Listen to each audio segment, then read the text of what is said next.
So what else could the Maverick discuss this evening? But for one of the greatest exhibition of sprinting we have seen this side of the equator. And of course, Shericka Jackson was the star of the meet, wrapping up the sprint double and sending a loud warning to the rest of the sprinting world. But we said it already, and we're going to say it again. What we're seeing right here is Project MVP, making the point that Shelley is gone and Ilian is gone, but MVP lives on. The MVP track club, as designed by Stephen Francis, continues to be bigger than any one athlete. Now, in that context, why are so many people critical of Shelley and even more so of Elaine for leaving MVP?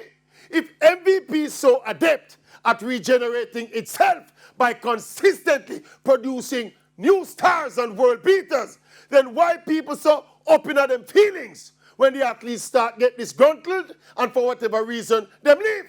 And this thing about ungrateful, this is business.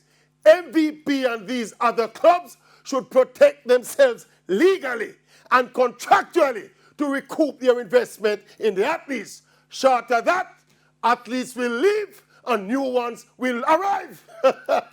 And that's been the cycle that has made MVP great and continues to make Jamaica great. Straight.